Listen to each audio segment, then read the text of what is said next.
Hello and welcome to the Amplify Your Wealth Tour 2.0, the virtual version of the tour that I have traveled the nation presenting to people. And I wanted to first take the time out to really thank you for showing up today, for showing up to be present in your financial lives, to be showing up to want change. And I'm not here to solve the world's financial problems or the global failing economies. I'm really here to help you solve your financial challenges and to teach you to solve your own financial issues and to coach you through to become a cash flow champion and to show you what's really possible, to create new players in the game of money and to teach you to ignite and empower and expand and amplify your wealth possibilities and for you to be able to rule your own personal economies.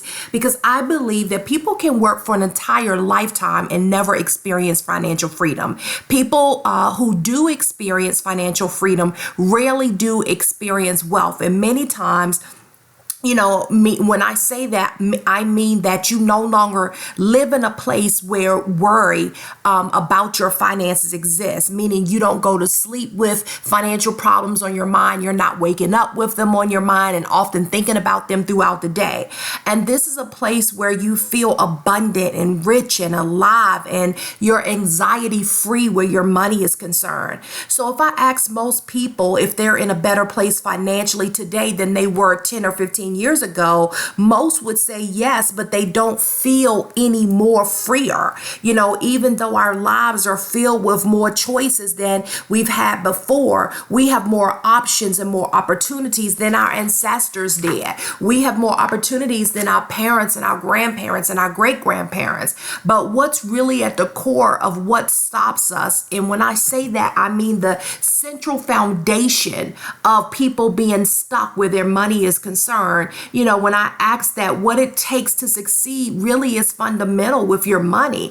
And the essential ingredients for abundance is we are after freedom. And so real financial freedom is having the ability to do what you want, where you want, and with whom you want for however long you want at the level of joy and the level of excellence and luxury that you desire. So and true wealth is actually measured in time. It's not measured in money.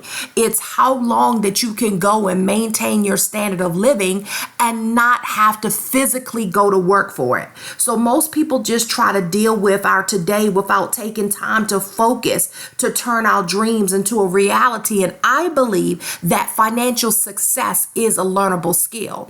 And so it doesn't take courage to say, I can never achieve anything. Yet that's what our actions show us when we don't pursue the promises or the possibilities that exist for everyone. And so your actions, your non-focus really does say that I don't really believe that it's possible for me to live a better life. When you don't take action on changing your financial situation, what you're really saying is, this possibility is not that important to me. What you're really saying is, I don't want to be a blessing to others and I don't desire to build, my life or the life of my family on a greater level. And, what you're really saying is, God, you wasted your time giving me gifts and talents because I don't feel like using them.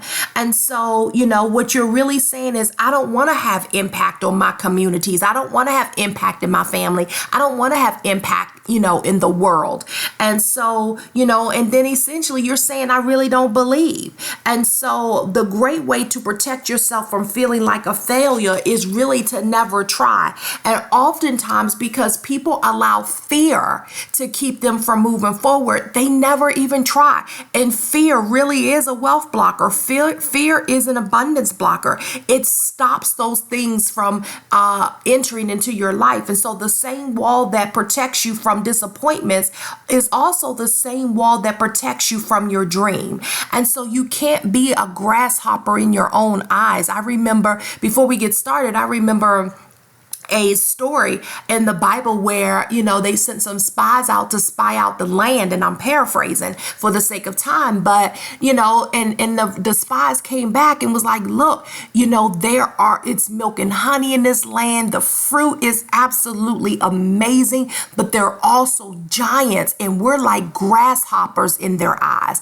And so because of their belief system, they couldn't move. They couldn't see the opportunities of what going into a new land would yield to them. They couldn't see the harvest because they were so blinded by, the rain and the mud. And so, but you had two spies who stood up and said, yeah, all of this stuff exists, but we are well able to take the land. Why? They allowed their opportunities to lead them and not obstacles.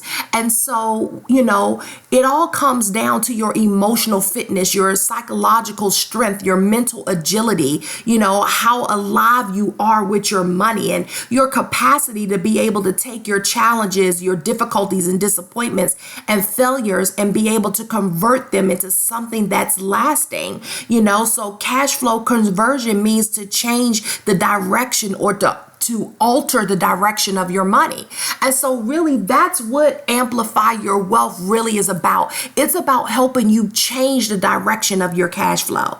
Because see, 80% of success in anything, even wealth, is psychology. It's your mindset, your ability to take whatever life has thrown at you and convert it into a new set of actions, a new set of insights that finally get you to where you want to be. And in order to do that, who do you need to be to get to the destiny that you desire? And 20% of success in finances, or wealth is just mechanics.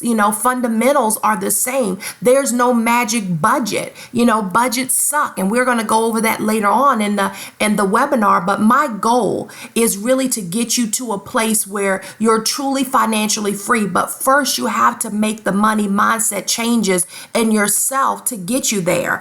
And so you can't become a master of your money without first investing in yourself. So again, thank you so much for taking the time out to show up here today, because this is really, really, really important. Again, success leaves clues. So I want to give you a bunch of clues today that will help you in your tomorrow. So welcome to the Amplify Your Wealth Virtual Tour 2.0. So I'm a wealth coach, I'm a mompreneur, a money multiplier, a legacy wealth generator, and my name is LaShawne Holland, also affectionately known as the Queen of Green. I actually had a client years ago who started calling me that, and then on social media it just picked up. And when I started doing interviews for different news outlets, that's what they started calling me. So it kind of like stuck. So a person who knows how may always have a job, but the person who knows why will always be his boss. And so what do I mean by this? One of the first steps that you have to do if you're making a decision to change the way your money looks in your life is really to generate a big why. Why do you want to change? What's important for you to change? Because when you come up with a big enough why, the how becomes easy. And I often tell people, how my kids were my why, and I'll go in and talk about that, later on. But what is your big why?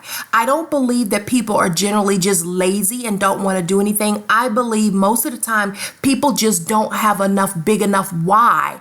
Or whys, multiple, that would get them motivated to be able to move in a different direction.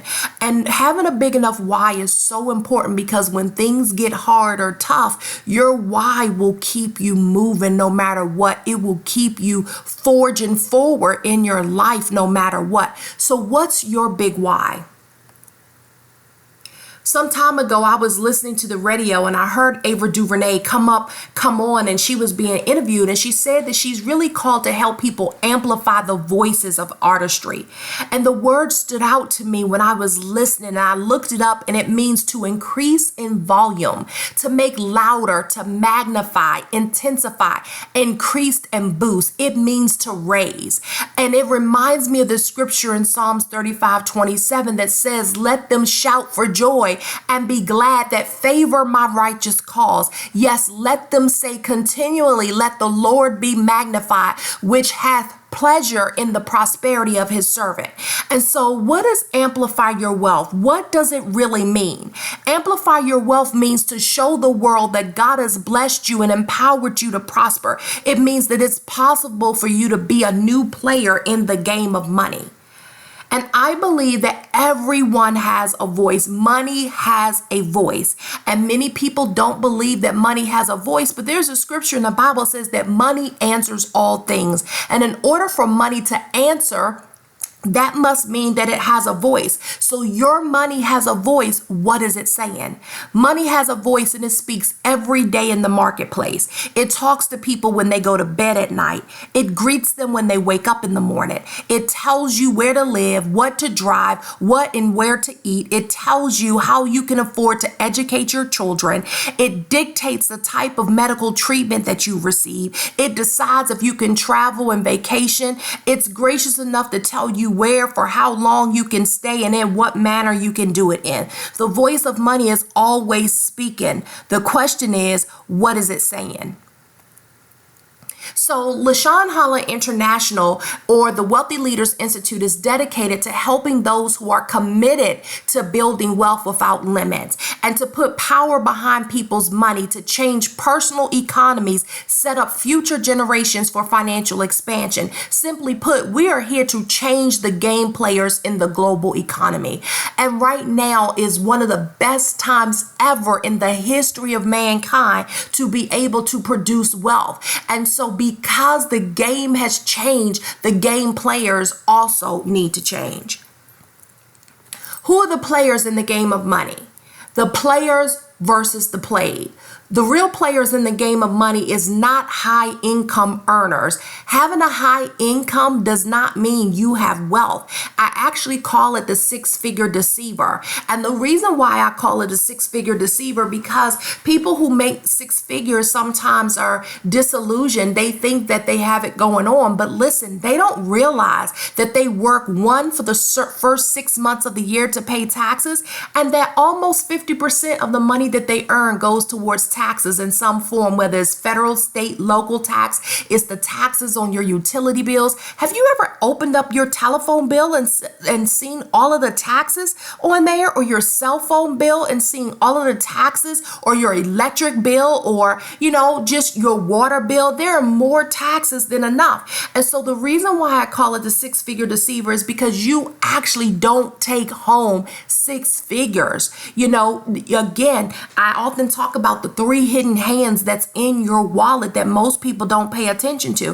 One of the hidden hands that's in your wallet is taxes. Another one is inflation, and then your debt. Those are the three hidden hands that are in your wallet. So there's a distinct difference between high salary and a high net worth. Earned income is not wealth. I think it's important that you know that earned income is not wealth. And we are programmed to want high salaries, but we're not programmed to want true wealth. We're not programmed to build our net worth. And so, we were created to be multipliers, but life has taught us how to be managers. So the purpose of your mind is for protection and survival, which means that our minds would do whatever it takes for us to remain inside of our comfort zone. And so I have a story that I wanted to share with you. When I was a little girl, I'm guessing maybe around 7 or 8 years old, my uncle used to belong to a bike club. He rode motorcycles, and I'll never forget, one of his friends came over to my grandparents' house with a trike. And so it was like a motorcycle, except it had 3 wheels. And, I was so excited to see this. I had never seen a trike before. And I remember somebody saying, LaShawne, don't touch the tailpipes. Well, I'm a typical kid, and normally when you tell children not to do something, that's like motivating them to go ahead and do it. So I wrapped my hand around the tailpipe, and it burned the dickens out of me. I remember a big blister forming over my whole entire hand. It was a horrible experience for me. And so now, Life has taught me not to touch hot tailpipes. I don't care if it's a tailpipe on a motorcycle, a trike, a car, a jet ski, whatever it is. You don't have to worry about LaShawne Holland touching a tailpipe. And so why is this important? Because now that's engraved inside of my mindset. My mind is teaching me about protection and survival. And so there's a trigger on the inside of my mind that subconsciously will always be there for me not to touch the tailpipe. And that's exactly what our minds do. So our minds are meant for protection and survival. And so your income will only grow to the extent that you do. And the problem with us is that unless we step outside of our comfort zones, we never grow. If we can't grow, then we never make more money or accelerate our money in the marketplace to be as successful as you desire. And desire needs direction to go to different distance. And so your comfort zone and your income zone really are in direct correlation to your income zone. And so when you leave your comfort zone, you enter into your glory zone. And oftentimes people are just not willing to leave what's comfortable. You can teach them all you want, but until they deal with the areas of their mindset that keeps them bound, until they deal with the areas of their mindset that keeps them from moving forward, and that really blocks and obstructs opportunities from getting to them, it becomes very difficult for them to be able to change and to move into their glory zone and build the life that they want to live, because they're so comfortable with remaining inside of the comfort zone. And so change is awareness. If you're not here on this webinar to learn as much as it is you're here for you to unlearn. And so the first step to change is awareness. 98% of the world's population worries about money. I don't have enough. I will never be able to retire. I can't afford to send my kids to college. I have more month than money. I have high debt levels. I've lost my job. I'm fearful of becoming homeless. And so these are things that 98% of the world's population worry about. And the survey says that 2 out of 3 people worry about money, but fail to take the necessary steps to improve their situation. And I can't tell you, I've been teaching about money almost 20 years now. And I started out doing sessions in my church for free. And it would really bother me, because you would see people in the same position year after year after year, living in lack and, the land of not enough, and not doing anything, not moving.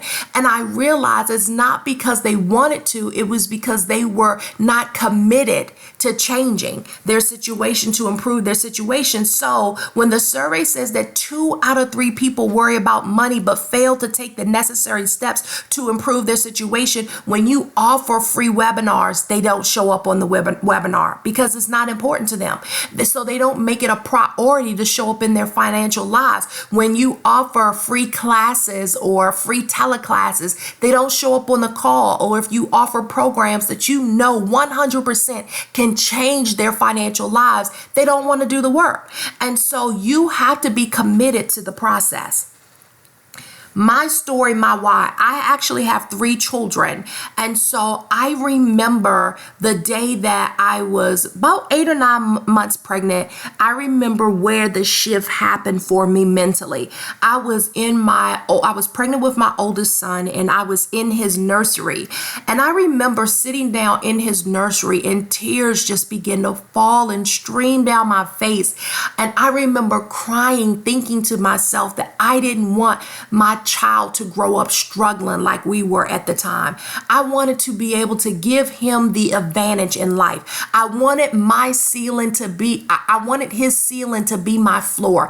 I wanted, him to be able to experience all the wonderful things that life had to offer. And in order for me to do that, I realized that I couldn't remain the same person. So when I sat in that nursery and tears were streaming down my face, I made a decision that I would do whatever I had to do to be able to change. So my son at that time became my why. And as I went on 16 months later, I had my youngest son that's here in the black shirt. And then I had my daughter 4 years after that. They have always remained my why. And so I wanted to be able to give them the advantage in life. So during the times when things got really hard and I felt like giving up, or I wanted to revert back to old habits, they were my why that kept me moving forward. And so again, what's your why? Who are the players in the game of money? Again, I mentioned the players versus the played. So there are 3 different types of income, and most people don't know the 3 different types of income, but there's earned income, there's passive income, and then there's portfolio income. Earned income really is money that's derived from a paid work, the form of a job. Some people say job stands for just over broke, but earned money comes from you working a job, and it's the home of the tax slave. And so many people don't know that the middle class, the taxes, really is the class of people that supports the United States of America. Middle class America pays more taxes than any other tax bracket in the land. And so that's why I call it the home of the tax slave.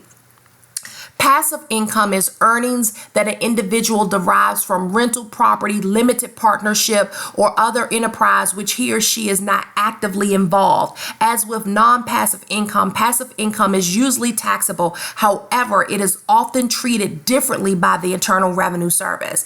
And so and we'll go on to talk about this later on, but people who own businesses pay less in taxes than the people who just work at a job. And then we have portfolio income. Portfolio income is income from investments and dividends and interest and royalties and capital gains. Portfolio income does not come from passive investments and is not earned through normal business activity. So I want to talk about the cash flow quadrant. I'm not sure if you've ever heard of it, but it was derived by Robert Kiyosaki, the author of Cash Flow Quadrant, the book. But if you've never read it, I would admonish you to read his Rich Dad, Poor Dad and his Cash Flow Quadrant book. But he talks about how everyone fits into one of 4 quadrants. E is for employee, S is for self-employed, B is for business owner, and I is for investor.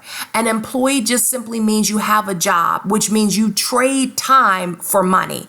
You don't have any leverage, and your time equals money. And this is only 5% of the people actually earn wealth this way. Self-employed simply means you just own a job, no leverage, and time still equals money. So these are people like your accountants, your attorneys, your doctors, your hairstylists, because if they don't work, they don't get paid. Your hairstylist can't go on a 6 months vacation and not do hair and not work and still make money unless she owns a beauty salon where she rents out space for, other stylists to pay her booth rent. And so she's constantly making money, but she wouldn't be considered self-employed then. She would be on the business owner side. But a self-employed person is just a person that you own a job. A business owner means you own a system. It means you have employees that help make you money. And so here you have leverage, and leverage simply means the ability to do more with less. And income does not depend on your active work. This is where 95% of the wealth is created in the world. And so investor, remember, I is for investor, means you own investments. You have leverage. You have the ability to make more with less, and your money works for you and you're not working for it. And so you see here, when you look at the cash flow quadrant, that leverage and passive money is really where you create wealth. And so you don't create wealth on a linear and active level where you personally have to be involved in order for money to be made. The distinctions between the two. Employee, you're offered a job, you earn a salary, you're subject to the highest tax rate, 18 to 51% in taxes, you work on demand, and you're fired when you're no longer needed. Self-employed, you own a job or profession, you pay your own salary, pay personal and corporate taxes, you create your own benefits, no work, no pay, and you run everything 24/7. As a business owner, you own a business system, you earn a compensation, and you also have control. You're in the lowest tax rate between 0 and 20% tax bracket.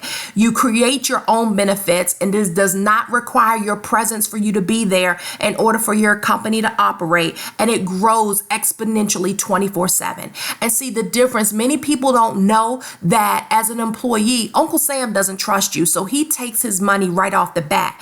And so you pay tax. That's the taxes is the first thing that you pay when you get money, when you get income coming in. As an employee, taxes are the first thing you pay. But as a business owner, taxes are the last thing that you pay after you've paid out all of your expenses. And so you are only taxed on the amount that's left over.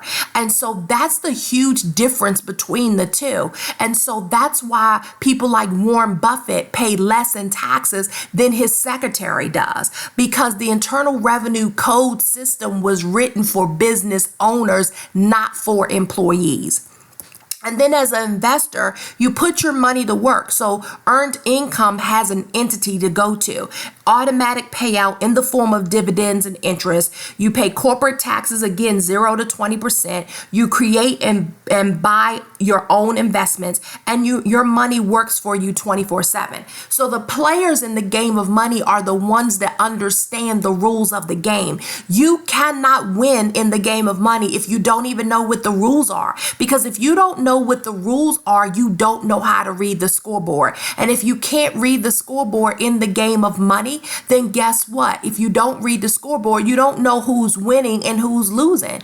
And so in order for you to have the right plays, you have to know what the rules are in the game of money. So who are the players in the game of money? The players versus the played. Wealth inequality is also a product of income inequality. And so the two trends work together to magnify the former. As the bottom 90% struggle to make ends meet on stagnant incomes, if you notice, incomes have not been rising over the past several years at the rate that they did, back in the, when industrial age. And so they're unable to accumulate savings. So today, the top 1% save about 35% of their income, while the bottom 90% of families save about 0% of their income. So amplify your money secret number 1. Savings accounts should be used for purchasing power, not saving power. Why do I say this? Because it's so different. People don't understand that the economy has changed from when your grandparents were around, from when your great parents were around. And years ago, savings account could give you a pretty good return on your investment. That's not the case anymore. So I believe that everyone should have a savings account, but I believe that your savings should be used for purchasing power, not sitting in an account making less than 1 or 2% in interest off of your money. Why give interest-free loans to the banking industry? And that's essentially what you're doing. Banks can make money off of your money sitting in the bank 8 different ways. That's why sometimes people get frustrated because their checks aren't clearing right away. It's because the banks hold your money there so they can swipe it out. It's called sweep accounts. So they sweep it out at night. They invest it in overseas market and they make money off of that.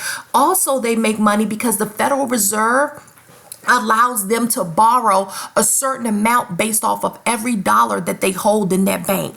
And then another way that they make money is they loan it out to people, consumers, at an exuberant rate of interest. They only pay you less than 2%, but they want to loan it out at 13 and 15 and 20% sometimes based off of, what's going on. But banks make money off of your money sitting there. So why should you just allow your money to sit there and not make any money? So one of the things that I tell people to do often is, especially if you don't have money right away to start investing, use your savings account and save up at least $2,000 so you can get in the marketplace to start investing. So again, your savings account should be used for purchasing power.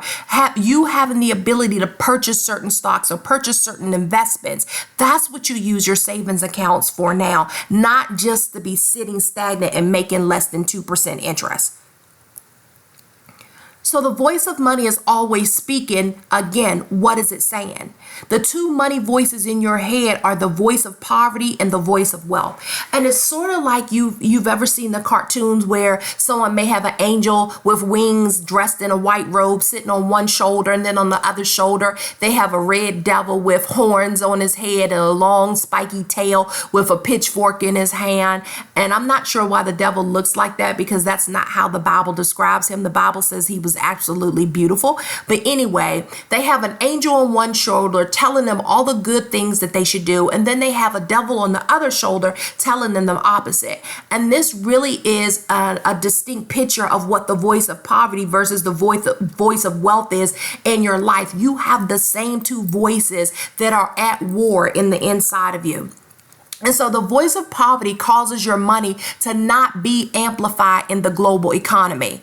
And this is one of my favorite quotes by Nelson Mandela. He says, poverty is not an accident. Like slavery and apartheid, it is man-made and can be removed by the actions of human beings. And that's a powerful statement. Poverty is not an accident.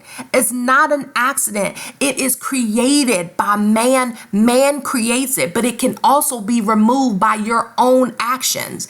And so living below your means is not a wealth strategy, it's a poverty strategy. And you have so many different so-called financial experts saying that, a way for you to do better financially is for you to live below your means. But I don't believe that we were ever created to live below our means. What does that mean? What does that look like? Living below your means does not help me live the life that I desire. And so this is what living on a budget looks like. It says here, so this is debt-free living. It's two naked people in one room with no furniture, just sitting there. How exciting is that? That's not exciting. That doesn't look like me living my dreams right there. And so living below my means, below your means, have never really been attractive to me. I remember years ago, shortly after I left that nursery situation where I was crying and wanting my child to have a very different experience, I realized that there are only two ways that you can change your financial situation. One, increase your income, or two, decrease your expenses. And sometimes you get to a place in life where you've decreased all you can decrease. There's no more decreasing that can be done. And still that doesn't help. And so for me, increasing my income was always way more appealing than me living in a box with no excitement, at all. And I remember when I was in this point of decreasing our expenses and I got to the cable, and my husband was like, look, you are not cutting out ESPN. Like, I go to work every day and I work really hard. I need some enjoyment when I come home. And so listen, you get to a point where you can't cut anymore. Have you ever been to a point where you felt like you were financially suffocating in your life and there was no more to be cut and you still didn't know what else to do? And so that's why increasing my income was so appealing to me, because I got to have more money, but also I still get to pay off my debt. And so again, living below your means is not a wealth strategy. It is actually a poverty strategy, and who you listen to leads you. And it really does matter. So, the voice of poverty tells you several things. I will never be wealthy. If this idea is not reset and replaced with wealthier thoughts, then the thought becomes your reality. And guess what? If you think you can, you can. But if you think you can't, you can't. Either way, you're right. And so your thoughts become your reality, and you have to start checking your thoughts. The voice of poverty tells you rich people are greedy. If you've studied the majority of the wealthy, you will learn that being rich requires being generous. When you look at truly wealthy people, I actually follow billionaires on an app that I have on my phone called iBillionaire. And when you look at the billionaires, you look at Bill Gates and how generous he is with his Bill Gates Foundation, and he's changing lives through generosity. And you look at Warren Buffett, how generous he is. You look at Mark Zuckerberg, how generous he is. And listen, there's a litany of a list of a whole lot of people that are on the Forbes 400 list that are extremely generous. You will find some bad apples that are greedy, but that's not the majority of rich people. And so if that's your mindset, guess what? Abundance will never flow to you with negative mindset. And so another thing that the voice of poverty tells you is, I'd rather be happy than be rich. But wealthy people think that both is possible. Why do I have to give one for, trade in one for the other? You can be wealthy and be happy. And so another thing that the voice of poverty tells you is taxes are unfair. Taxes are a tool that wealthy people use to make the financially educated wealthier. And so, if you were on the other side of that, you wouldn't feel that way. Taxes are just a tool. And so you can't get angry at people because they're educated enough to use the tools that exist to help them keep money in their pocket. And I'm not talking about tax evasion. I'm talking about you paying your taxes, but there's a way that you can minimize the taxes that you do pay, and it's all legal. And then the voice of poverty tells you changing your money is too hard. Wealthy people understand that the ones that work hard pay way more in taxes. Being poor is hard work. It's hard trying to figure out how you're going to pay your bills when you don't have enough money coming in every month. It's hard work being poor. And so I tell people all the time that poor people pay more. They pay higher interest rates because they are viewed by being a riskier investment for people. And so again, being poor is hard work. Investing is too risky. That's another thing that the voice of poverty tells you. But wealthy people understand that the financially uneducated people are sold the riskiest investments of all. They say a sucker is born every minute. And listen, that is so true. And you don't learn anything by sitting down with a financial planner and just writing a check every month to a brokerage house. How has your financial IQ increased with you doing that? And one of the ways to minimize your risk when investing is that you become an educated investor. We're going to talk about that a little later on. And then, another thing that the voice of poverty tells you, and actually this should have been my number one statement because I deal with it literally on a weekly basis, is people not feeling like they're worthy of wealth. And if this is your feeling that, you feel like you're not worthy of wealth, then guess what? It will never visit your house. And so you have to change this mindset because you are worthy. You're worth it. So the voice of poverty tells you, I can't afford it. The statement, I can't afford it, shuts down your thinking. It closes your creative juices from flowing. And by asking yourself the right question, your mind opens up to look for solutions. And so I teach people all the time that you have to stop saying, I can't afford it, and then switch it around to, how can I afford it? When you ask yourself, how can I afford it? You actually become creative now to start creating ways to help you.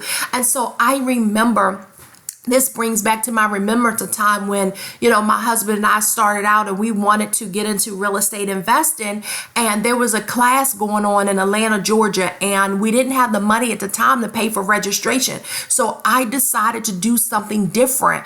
I stopped going to the hair salon. Literally, I wore a ponytail for a whole entire year. And I started saving money, putting it in a drawer. The money that I was spending, every 2 weeks going to the hairdresser, I would take that same amount of money and put it in a drawer. The money that I took those acrylic nails off of my hand, the money that I was spending getting fill-ins, I started putting that money aside, putting it in a drawer. And then when I was able to come up with the $400 to take the class, I still had to have money to fly to Atlanta, Georgia. I had to have money to stay at a hotel. I had to have money to eat while I was there over those few days. And so I now started thinking, can you imagine? And listen, I made $47,000. That's how much I cleared off of my first investment property. And, shortly after that, my second property, I cleared $500,000. And so can you imagine if I would have just said, I can't afford that $400 real estate class? My life would look totally different than what it looks right now. So you have to stop saying, I can't afford it, and start thinking of ways that you can afford something. And so I have another story, but I'll save it for later. But I live by this principle. How can I afford it? And then another thing that the voice of poverty tells you is, I'm too old to try to change my financial future. This is absolutely crazy, and it's a lie, and you need to stop lying to yourself.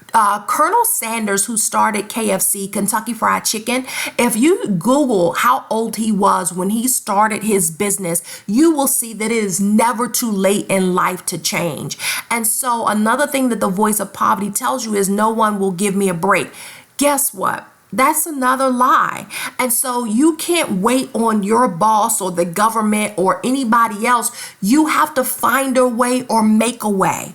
And so if a door is closed to you, take 2 steps back and kick the sucker in. But you don't stop just because you feel like people won't give you a break. You create it. Find a way or make a way. And another thing that the voice of poverty tells you is, I can't do it. I'm not smart enough. I didn't finish college. Listen, someone forgot to tell Thomas Edison, the founder of General Electric, Bill Gates, the founder of Microsoft, Mark Zuckerberg, the founder of Facebook, Richard Branson, the founder of Virgin, Walt Disney, the founder of Disney World, and Steve Jobs, the founder of Apple, that they needed a college degree in order for them to be wealthy. Listen, that's an excuse, and it's a lie. I do believe that you need education, but education comes in many forms, and you become wealthy when you get specialized education in a specific subject. So you can do it. And so this is the game of wealth. Literally, that when I have my VIP clients, we walk through this. And oftentimes, people that never make decisions to be different and to do different things, they stay in the wanted stage. They're on an island all alone. They're not even on the game board of money. They're not in the game of money. Every time they go out and they shop with their money, their disposable income, instead of allowing it to multiply and grow, guess what? They remain in the wanted stage, out on the island all by themselves. Every time that they go out and they lease a car, listen, car leases are for business owners. And so every time they make a decision to buy a car that they really can't afford, instead of putting money away for their children's college education, they're staying in the wanted stage. And so in the game of money, you have to play the game of money to win, not to lose. And the way that we play the game of money to win is that we have to make different decisions. And so start your journey, I call it the located stage, or the financial compass stage. Where are you? You have to get clear on where you are so you can come up with the right strategies to be able to move forward to the make it stage and the multiply stage. And then when you start making more money, you have to learn how to protect your money. And then you get to the share it stage where you're able to be a blessing to many other people and you live the wealthy lifestyle. So you have to know what strategies you need, what's in your playbook in the game of money. The voice of poverty affects generations, 5 generations to be exact. And so many people don't know that poverty and a poverty mindset runs 5 generations deep. And so most of us, depending on your age, if you look back to your grandparents and your great-grandparents and your great-grandparents, we're only a few generations removed from slavery. And so when you look at what their mindset for slavery was just for survival. But today we're still stuck in survival mode and not thriving mode. Income amplification education. To amplify means to increase in size and or effect. And so the money mindset mastery, step number 1, you first have to identify where you are in order for you to change it. And so society says that you need a new skill set and more traditional education, but that doesn't bring change to your mindset. I know some really, really smart people that have PhDs that are still broke. And so, many people don't understand that your subconscious mind really dictates how you handle your money. It dictates the financial habits that you have, the belief system that you have around money. It's all led by your subconscious mind. So everybody exists. You have a conscious mind and a subconscious mind. 90% of what a person will learn happens to them before the age of 7 years old. These are your beliefs. Prior to the age of 7, there's not a conscious yet. That's why when little kids lie and they don't know they're lying, you have to teach them not to lie. The subconscious is the only one that exists during this time. Images, ideas, experiences are all going into your subconscious mind, and they become your reality.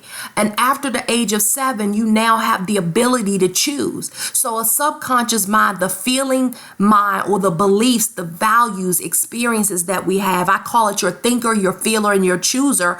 We have emotions attached to these experiences. And when emotions are attached to it, it runs on autopilot and it comes out in our financial habits, and we don't even realize it.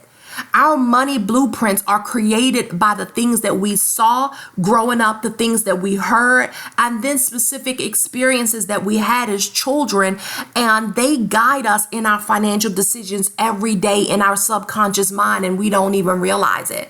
And so the subconscious mind is created to keep you exactly where you are. The subconscious mind is created to keep you inside of your comfort zone.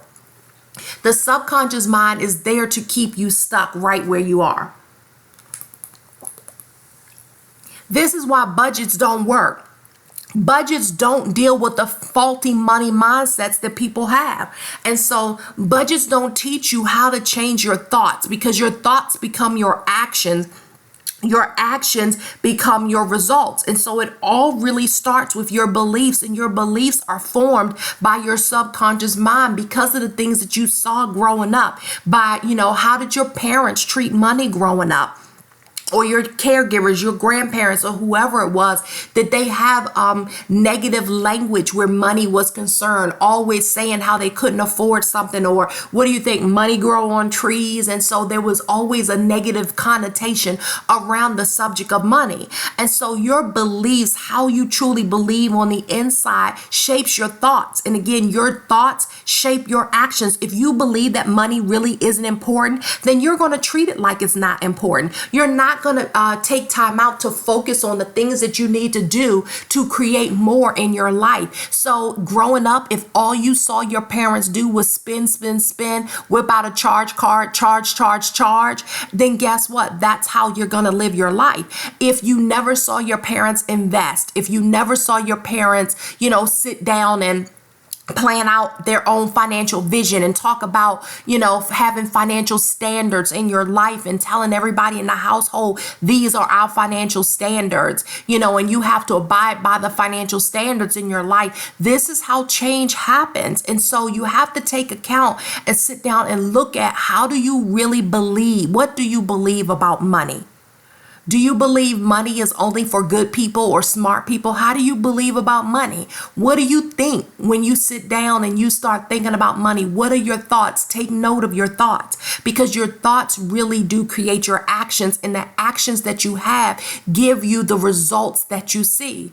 And so your beliefs in your thoughts, it's sort of like a tree, right? If you could imagine a tree, and the roots from the tree are actually underground. They're the things that you can't see. You can't see the roots of a tree when you look at a tree.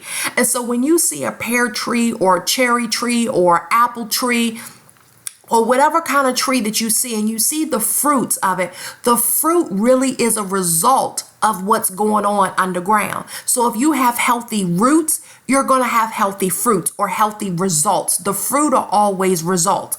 So again, your beliefs and your thoughts are your root system where money is concerned. How healthy are your roots? And see, your roots determine your actions, the things that you do to create great fruit in your life or great results in your life.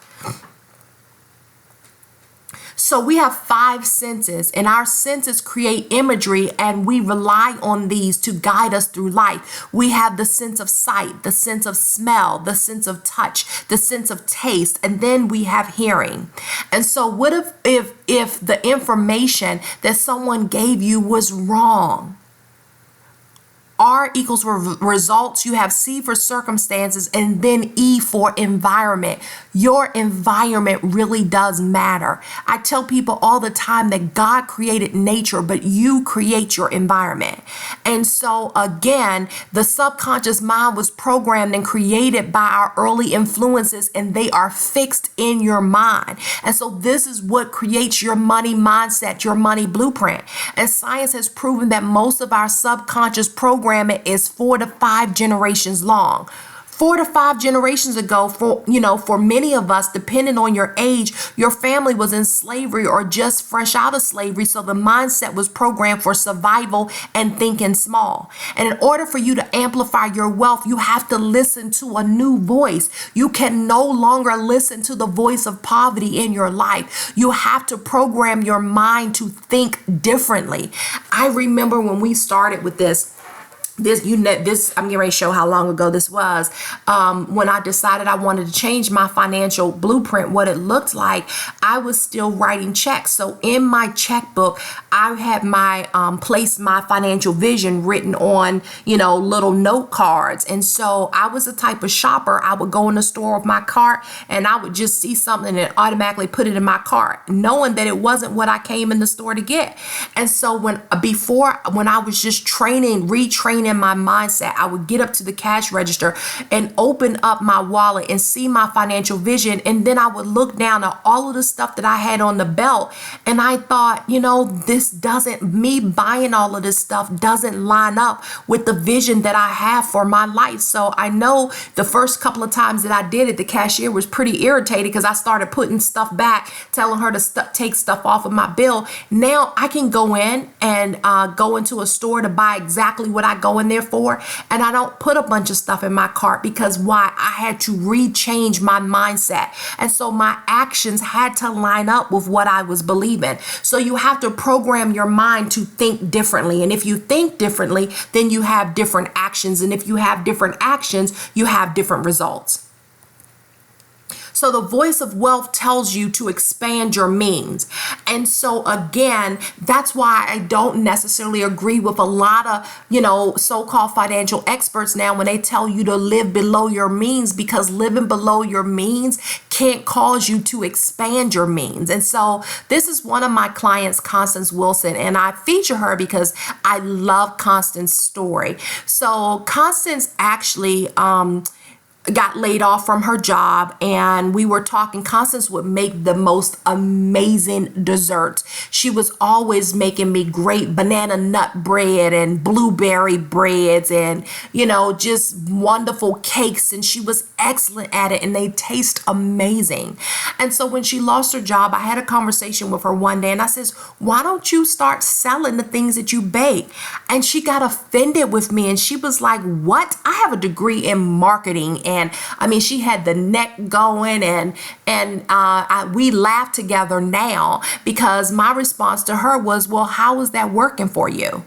Nobody was hired. You was sending out all of these resumes. Nobody was calling you back. And again, I believe in you find a way or you make a way. So she started selling cake pops, and now her business has grown so much. She's hiring people to help her out, but her cake pops taste amazing and they're beautiful. She has luxury cake pops now. And whenever she sees me, we just literally start laughing whenever we see each other because her life is completely different.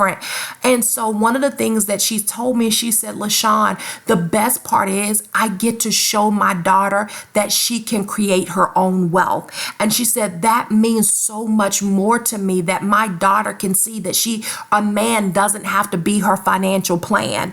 And so I love telling Constance's story because she was able to find a way or make a way through this. And guess what? She doesn't want to be an E on the left side of the quadrant anymore. She loves being a B on the right side of the quadrant. And so this is another one of my clients, Nikita B. Williams. She's actually a clean comedian. And not only that, but I worked with Nikita into taking one revenue stream that she was having by getting paid to, tell jokes on a stage, to now she has 7 different revenue streams and she's laughing all the way to the bank. And so I love telling Nikita's story because Nikita just didn't know how to take one thing that she had and turn it into evergreen products to be able to make money 24/7. And this is another one of my clients, Sharita Galladay. And so Sharita was looking for ways to increase her income also. And one of the things, she loves to sparkle. She has rhinestones on everything. And so one day I was like, what are some of the things that you love? And she says, I love lip gloss and lipstick. And so I said, why don't you create your own line? And she created her own line. Now she has a full line of Sparkle Girl products, and I'm really excited for her. She's making money, she's taking vacations, she loves the life that she has because she's created passive income in her life. So how would your life change if your annual income became your monthly income? Years ago, my husband and I met with one of our mentors, and when he asked us this, we just looked at each other in bewilderment. We had no idea that you can actually make your annual income your monthly income. So one of the things that he had us do, and I'm going to have you do it, I want you to write down the largest amount of money that you've ever made in your life on an annual salary. I want you to pause and take time out to write that down right now. What is the largest amount of money that you've ever made in an annual salary? Now, how would you feel if this became your monthly salary? And I know a lot of people, sometimes their first thought is unbelief, but I am here to tell you that it's possible. I'm telling you, it's possible for you to be able to make your annual salary your monthly salary. And listen, consistent cash flow changes the game. It changes the game. It allows you to give your family experiences that they otherwise wouldn't have been able to have. And so it allows you to do things that's on your vision board, being able to, take your kid on safaris, or, just jumping out of airplanes at 10,000 feet up in the sky. I'm just thinking some of the things that I've actually done with my children. And so taking helicopter rides, and, so it allows you to be able to do things that sometimes you only dream of. So what in your experience is telling you why you can't change that number? Again, it's the things that you saw growing up, heard growing up, and experienced growing up. And so the old methods of prospering in this economy really has changed. And so it's no longer go to school, make great grades, get a college degree, and go work for a company for 35 years or 30 years. I actually read an article that said 4 years from now, in the year 2020, that 50% of Americans will be self-employed. And that's pretty scary if you think that your job was not designed to make you wealthy. I don't have anything against people having jobs. We need employees. It helps the economy. But listen, I often tell people that, you may work your job during the day, but you get wealthy at night. And sometimes you multiply your money by dividing. And what do I mean by that? You multiply by dividing. So I go to work during the day, but I divide my time at night. Instead of me sitting up watching all of these television shows, I'm coming up with a strategy that will cause me to have multiple streams of income in my life. That's what I mean when I say sometimes you multiply by dividing. So again, what in your experience is telling you why you can't change this number? So your thoughts are indicators. They're not real issues. Your thoughts are indicators. They're not real issues. It's your decisions, not your conditions, that shape your financial destiny. So 1/3 of all Americans live paycheck to paycheck, and that's over 93 million people. 46.5 million people live below the poverty line in the United States of America. That's a lot of people. Middle class is shrinking, and the wealth gap is increasing daily. We are turning into a country of the haves and the have-nots. But wealth really is a decision. And a lot of times people don't change because they never made a decision to change. They never make a decision that I don't want to be broke anymore. They never made the decision that I don't want to be classified as the middle class. Wealth is a decision. What causes your money not to be amplified in the marketplace? Number one reason that causes your money not to be amplified in the marketplace: we have to stop living off of 100% of your income. We have to stop living off 100% of our income. Listen, a lot of us are driving our wealth opportunities away. Years ago, I had a mentor who told me, she said, quite frankly, LaShawne, she said, listen, African Americans buy cars way too often. So she had me do this exercise. She had me take out a piece of paper and draw a line down the middle. And she says, okay, what kind of car do you have? She says, how much was your car? And at that time, I think it was like $47,000. And she says, okay, listen, what is the interest rate that you're paying on that car? I told her what it was. She said, what is the amount of your monthly payments? I wrote that down, what my monthly payments were. And then for the term, the duration of the loan. And so she said, I want you to take that number and depreciate it out at that interest for those number of years. And I did that. And when I got to the bottom, I was at zero. It had depreciated out. And so she says, on the other side, the right side, I want you to take that same amount of money that you're paying on your car note every month, and I want you to appreciate it, which means, she said, that's when she first taught me about compounding, and how, Benjamin Franklin said compounding was the eighth wonder of the world, and how amazing that compound interest was. So she says, listen, I want you to take that same amount, and for the same duration of time at that interest rate, I want you to compound it out so it appreciates. I could not believe the number at the bottom of the page. And she said, that right there is your opportunity for wealth that you are driving. I want you to sink in, let that sink in. And so every couple of years when they come out with a new model and you want to run out and get it, you are driving your opportunity for wealth away. So, we have to learn not to live on 100% of our income. And one of my programs that I actually have, it's called the Financial Revolution. I actually, in the Quick Start. So when I taught a program in there, one of the modules in there is showing, how it's called the M4 system. I call it the Millionaire's Money Management Method. And it teaches you how to separate your money so you're not living off 100% of your income. But another thing that causes your money not to be amplified in the marketplace is not having a vision for your money beyond the mall. I was a keynote speaker at an event that Phaedra Parks from the Housewives of Atlanta was at. And one of the questions that she asked me was, LaShawne, why do you think Black women don't invest more money? And I said, well, Phaedra, your money has to be at the marketplace and not at the mall. And both of us burst into laughter, but it was the honest God truth. A lot of times you shop your ability to be able to invest. You're shopping it away. And so we have to change the way that we think. It's not that we don't have any money. It's what we're doing with the money that we do have. So thinking that a budget is a way to financial freedom causes your money not to be amplified in the marketplace.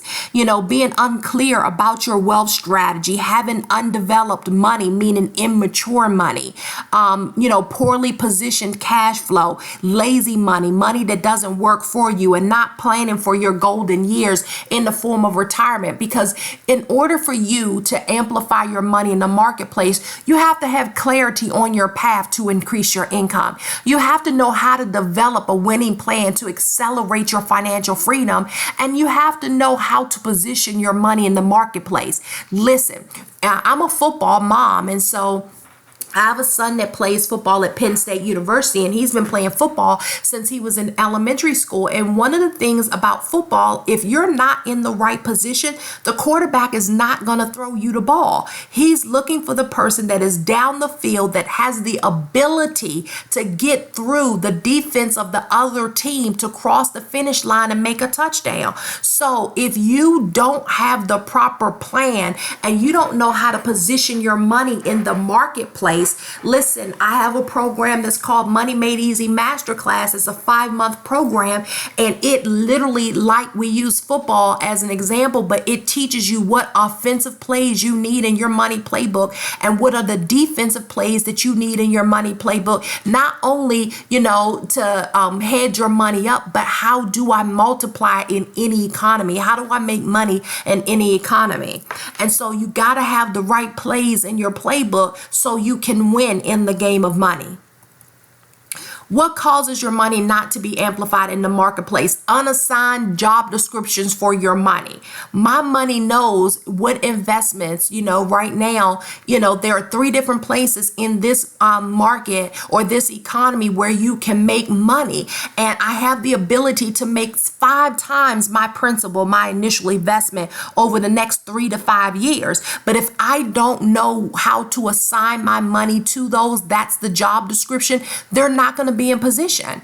And so if you stay in safe mode, your money won't be, if you're scared to do anything, your money won't be amplified. If you have a renter's mentality versus an owner's mentality, you're addicted to false assetizement. My grandfather used to say, if it's on your ass, it's not an asset. No savings plan. You ignore free money. You don't invest. Your job offers a matching 401k plan. I am not a fan of 401ks. I think they are glorified checkbook registers and that there are better investments for your money to plan for retirement.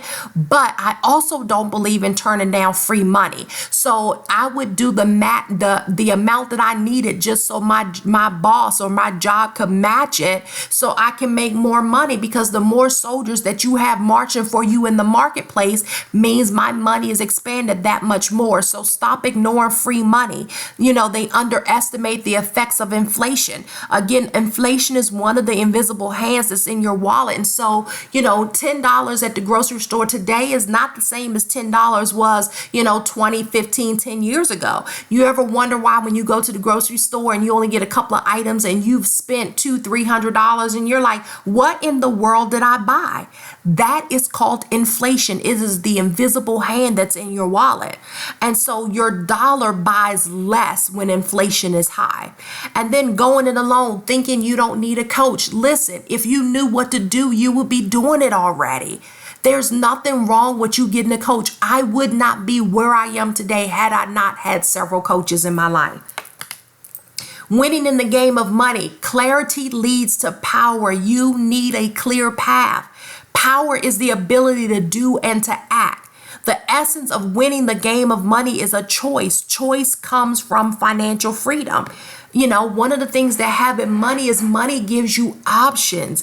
It gives you the ability to make choices. When I go on vacation and I have to fly, do I want to fly coach or do I want to fly first class? Do I want to catch an Uber or a Lyft, to the hotel or the hotel shuttle? Or can I have a limousine waiting on me when I come? Can I hire a driver to drive me all around when I'm on vacation and I decide that I want to sightsee? Can I stay at a 5-star hotel or do I have to stay at the La Quinta Inn? So having money gives you choices. It gives you options.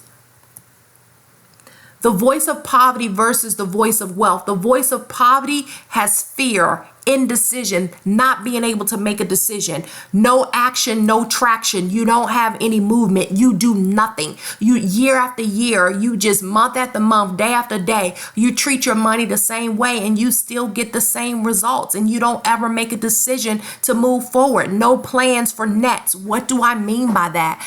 There's a story in the Bible where the fishermen came back and they had been fishing all night and Jesus was like, look, put your net back out in the water. And they're like, look, dude. Of course, I'm paraphrasing again.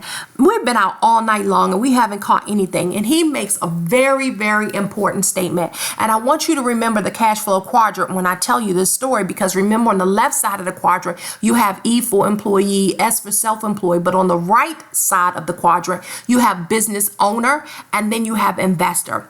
So Jesus tells him, cast your net on the right side of the boat.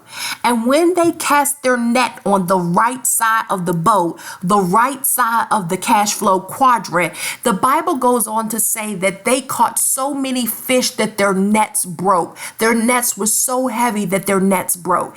And listen, the Bible also says that the wealth of the wicked is laid up for the just. But if you don't have a net to catch the wealth in, guess what? It's not going to visit your house. So you don't have a plan to be able to have abundance come into your life. You know, no clarity, no personal development. You spend no time becoming the person that you need to be in order for you to amplify your money in the marketplace. No time for wealth development. I call television an idiot box. It is a wealth robber. You sit down, you think you're watching one show, and before you know it, 4 or 5 hours later, you've wasted. That's time that you could have been coming up with a plan. And then poorly positioned cash flow. You have cash flowing away from you instead of having cash flow to you. And those are the things that the voice of poverty will cause you to do. But yet the voice of wealth has you take very different actions. Faith is action, not intention. Faith is action, not intention. The Bible says faith without works is dead. It produces nothing. Faith is action. You have to start moving. Decide not to live in lack. You have to make a decision that you don't want to be broke. You know, create action by being in motion. Create a wealth plan. Get clarity about the process. Spend time and resources on personal development. You know, make time. You got to make time to prosper. And then you have to do profitable positioning of your money so you can have cash flow coming into you. So decision number one, what are you going to focus on? You have to decide, what are you willing to focus on? Do you focus on the things that you're excited about or on things that you fear? Where's your focus? Because whatever you focus on, you experience. Wherever focus goes, energy flows. What are you going to focus on? Decision number two, what does this mean? Is this the end or the beginning? Are you being punished or rewarded? The minute you decide to focus on something, you give it a meaning. How do you define an experience produces emotion, and it determines how you feel going forward. So a lot of times you just have to change the emotion that you have attached to something. So you have to decide, what does this mean? What am I going to focus on, and what does this mean? And then decision three, what are you going to do?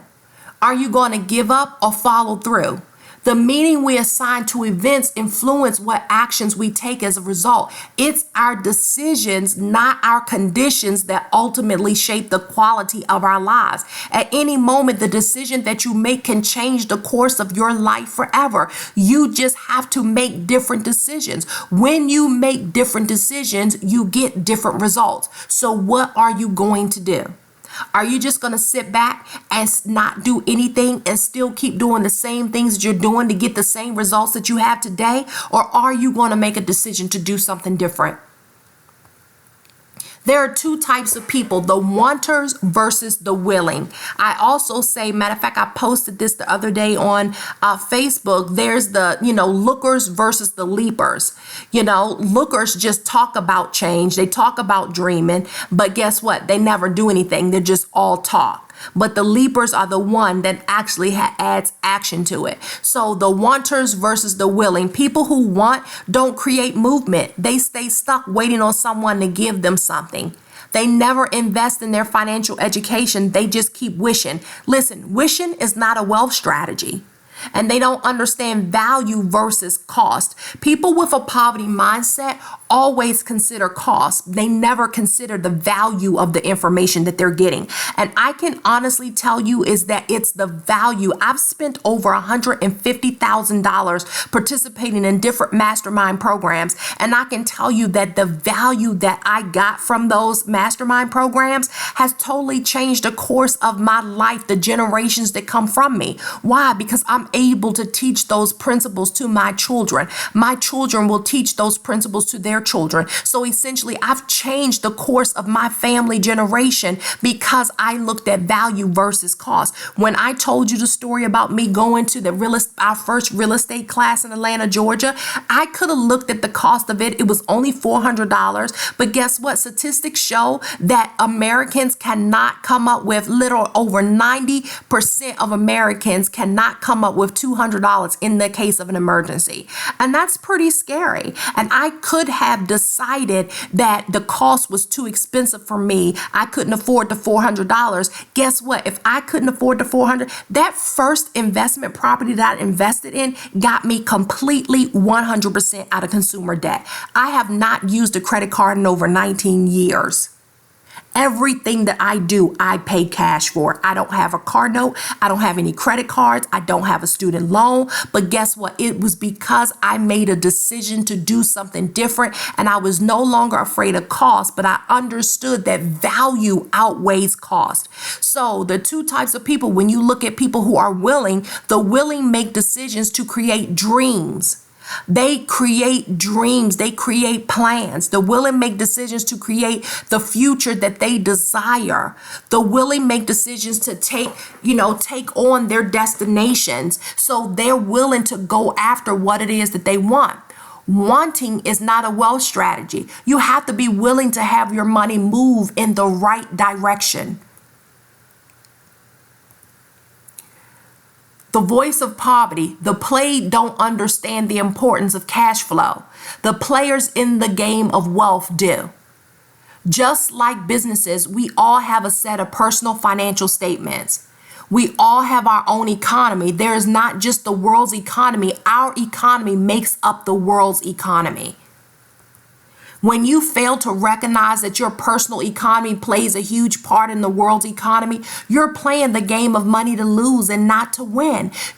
When you turn on the TV and you hear the news talk about what's going on in other economies, you need to know that your economy plays a part in that. And so the cash flow pattern of the poor, again, I said everybody has a set of income statements, not just companies, individuals do too. So the cash flow pattern of the poor, you have income that comes in the form of a paycheck, and you have expenses. You have taxes, food, rent, clothes, entertainment, transportation. But when you look at your balance sheet, you have no assets, only expenses.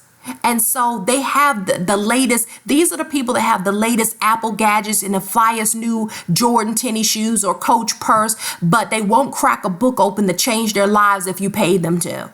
This is what it looks like when you don't want to change your cash flow. This is what it looks like when you want to hold on to your poverty mindset and your poverty way of thinking. Listen, people get offended when you say that, but if you don't have a mindset of increase and a mindset of being able to master your money, then the opposite of wealth is poverty.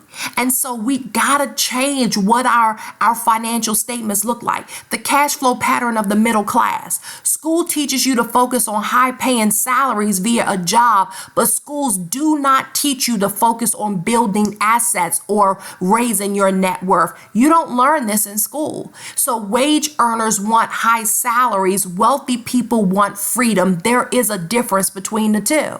So when you look at the cash flow pattern of the middle class, you see the income comes in the form of a job. They get a paycheck from a job. They still have expenses, taxes, food, rent, clothes, entertainment. Their balance sheet starts to change because now they create liabilities, but they still don't have assets. They go out, they get a mortgage, they get a raise, they want a bigger house. They go get loans, they got credit cards that they max out because they like going out, entertaining, socially, happy hour. They have student loans that's taking them, a century to pay off. They drive luxury cars and, they leases. Leases are for business owners.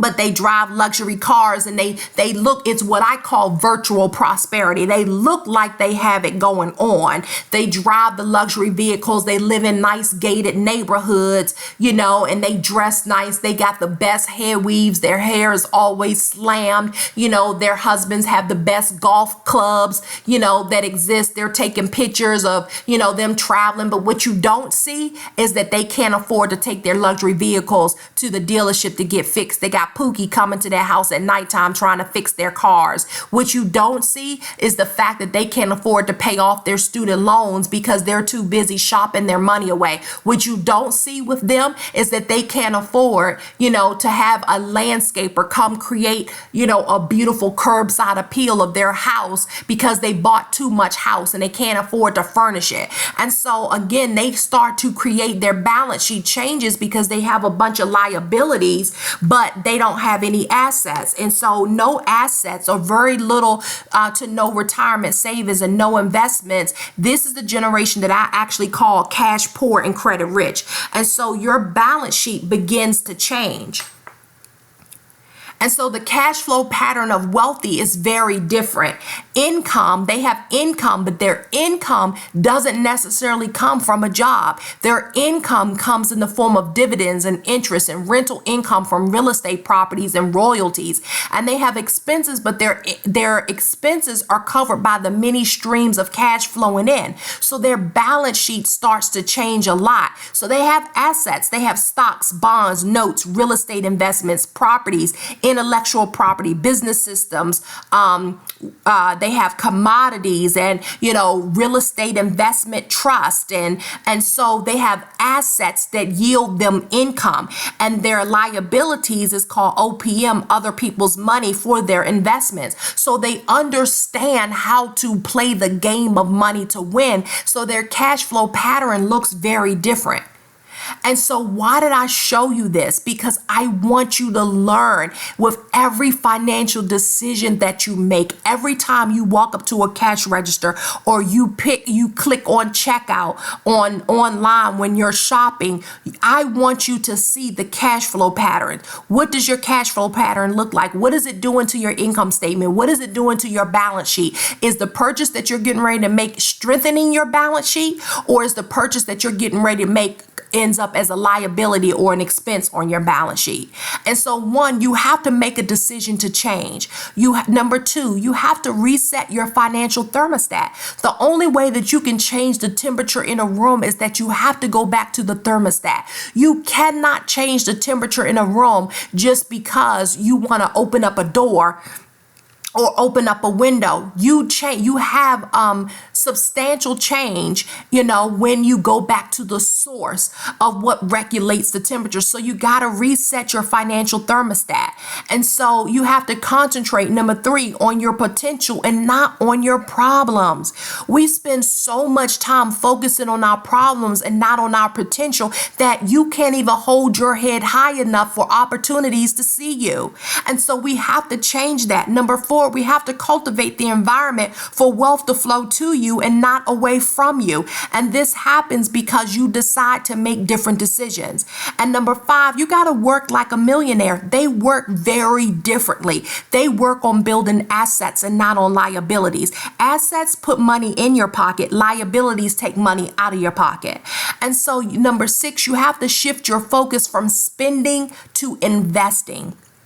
Listen, short story, my kids have been investing since they were in elementary school. And we all started because there are two stories. One, they will always want to go to the ice cream truck every time the ice cream man came around their grandmother's house. And I would constantly tell them, you know what? You're his asset, he's your liability. And my kids have raised up knowing the difference between the two. And so fast forward, a couple of years, they decided to start their own business. And it was a shaved ice business. And they made, by by the time they were 12 and 13 years old, they had made $110,000 in their business. So they had made, some days they would do events, and they only did large events, because I believe if you're going to do something, you better figure out the biggest way to do it and do it that way. I'm not doing birthday parties and family reunions. We're not doing that. So they only did large events, but there were times that they did events where they did $8,000 in a day, and to the point where they started hiring their friends and their other classmates to work for them. And so, now that they're older, they're still entrepreneurs. And so you have to shift your focus from spending to investing. They went from being another man's asset to now having, assets themselves. And then another story is my son wanted to buy a pair of Jordans. I'll never forget this. I think he was maybe in the 5th grade, and the Jordans were $380. I was not spending $380 on tennis shoes, because what many of you don't know, my husband and I actually used to own a urban clothing line. We owned the online Porsche license for urban clothing line. And so I knew what the overseas manufacturing margins were. I was not spending $380 on a pair of tennis shoes that I know that it cost them $7 to manufacture and produce. And so my motto is, I will only give you a certain amount for tennis shoes. Anything else, you have to figure out how you're going to pay for it. So he saved up this money to buy the $380 tennis shoes. And we're in the store, and I'm yapping at the mouth. And I'm like, you know what? You're his asset. He's your liability. If you're going to spend this much on shoes, at least buy stock in Nike so you can now receive dividends and you're not feeling too bad about spending his money. So, where most kids have pictures of, their favorite basketball player or their favorite football player or what have you on the walls and posters in their bedroom, mine have framed stock certificates in their bedroom. And so they understood at a very early age the difference between spending just to be spending and investing. And so you have to create your own cash cows for multiple cash flow streams or cash flow streams. And so amplify exercise. I want you to write down your definition of financial freedom. Right now, I'm going to give you a little bit to write down your own definition of financial freedom, because financial freedom is very different for many different people. And so financial freedom, is it you not having any credit cards, not having student loans, for you being able to live in the neighborhood that you want to live in, for you to be able to send your kids to the private schools without flinching if they tell you the tuition is $40,000, and this is even before they went to school. And the reason why I tell you that you have to do your own definition of financial freedom is because it's very different. And my definition has changed dramatically over the years. And I think with each level that you go to, your definition really does change on what financial freedom means to you. In the beginning, for me, financial freedom was just being debt free. But guess what? Once I paid off all my credit cards, I needed a new definition of financial freedom. And so my definition of financial freedom today is me being able to do whatever I want to do without consideration of how much it's going to cost me. And I don't have to go into debt to do it. I have the freedom to do and be wherever I want to be in the world. Just recently, my daughter, who was 16 years old, was spending her summer over in Europe. And I wanted to surprise her when her trip got to Paris. So guess what? I bought a plane ticket and I flew to Paris to spend, the week with her. And so that's financial freedom for me. And I did so without being, getting into debt. And I was still making money even while I was spending time with her overseas. So it's different for everybody. Your definition of wealth is different for everybody. So I want you to write down your definition of financial freedom. What does financial freedom look like for you?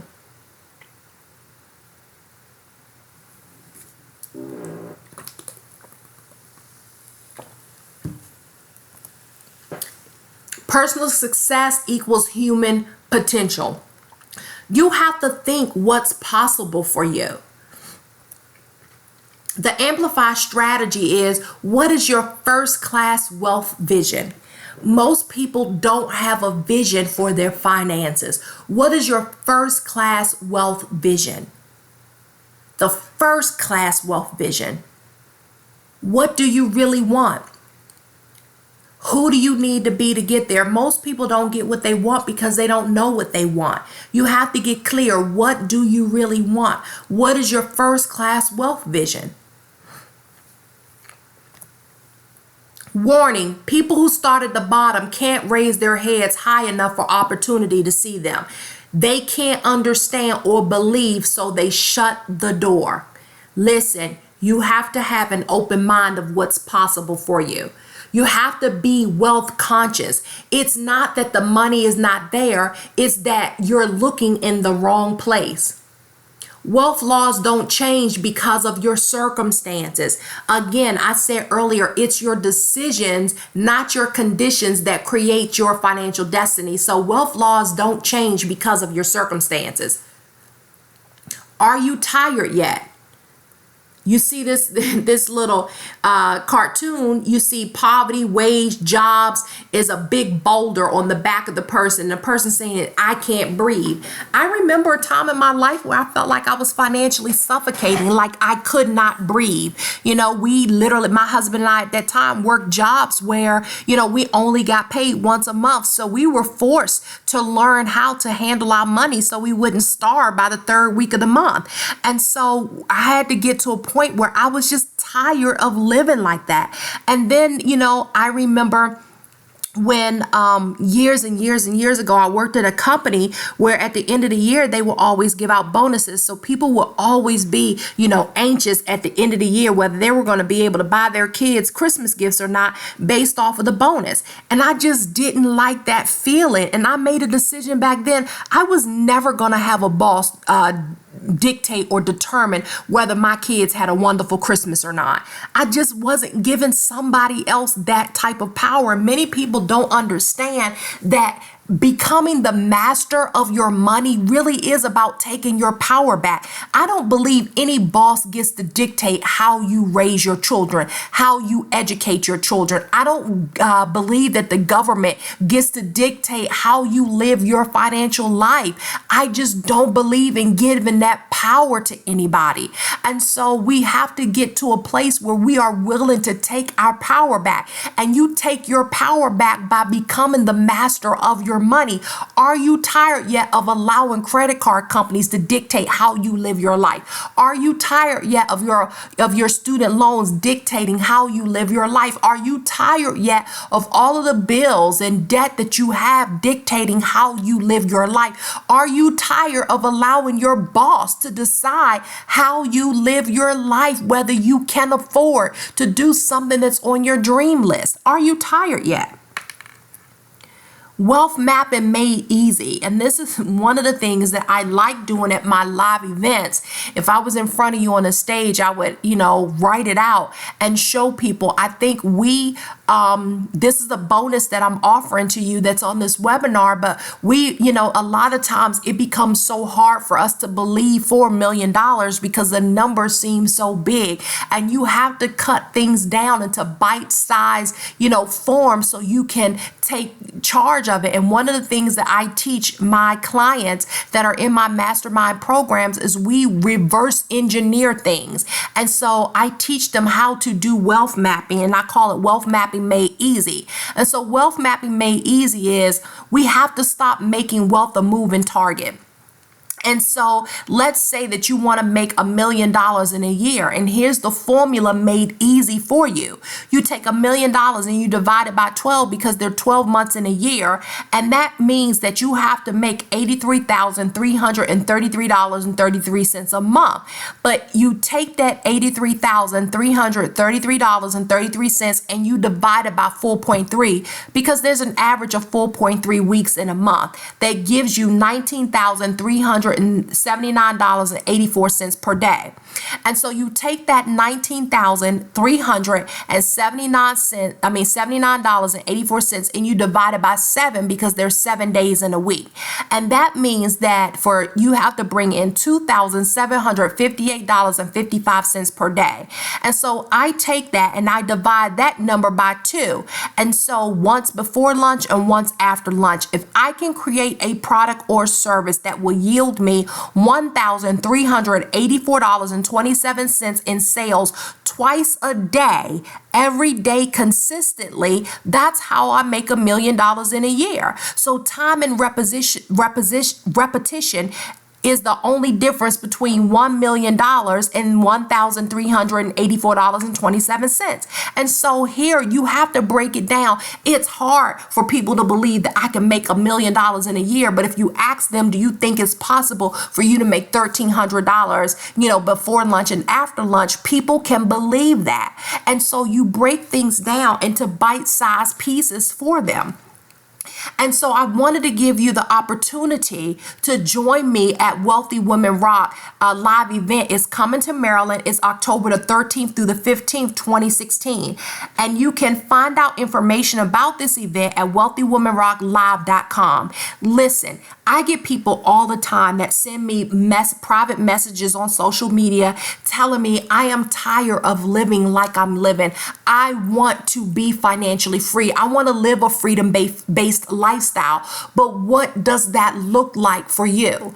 And so I believe in order for you to become attractive to abundance, you have to find the right information. It is not good enough for you to be the right person on the bus.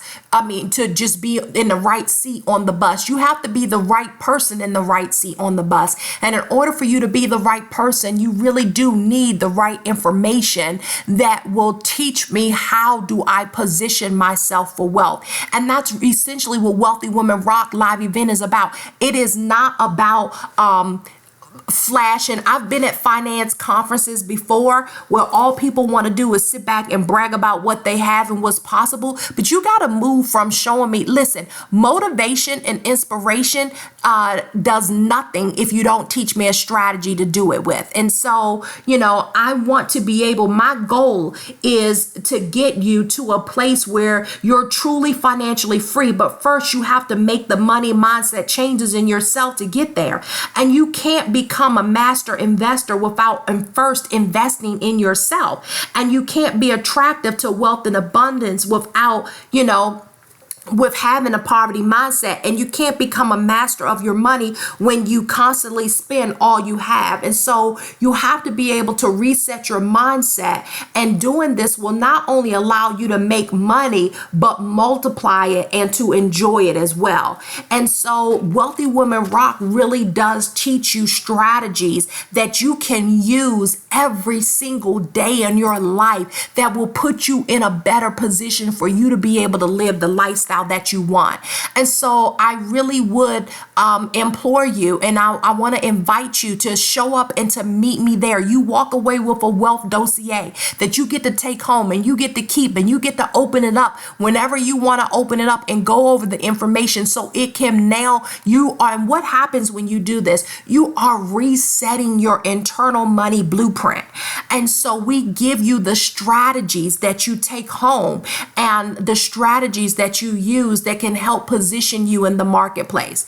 And so Wealthy Women Rock live event, you will discover how to amplify your money in any economy. You gain clarity on your path to increased income. You develop a winning plan to accelerate your financial freedom. You learn how to position your money in the marketplace. You have got to stay in the game if you want to win the game. And so are you ready to win in the game of money? Because remember, how you practice really is how you play. And I am inviting you to come play ball with LaShawne.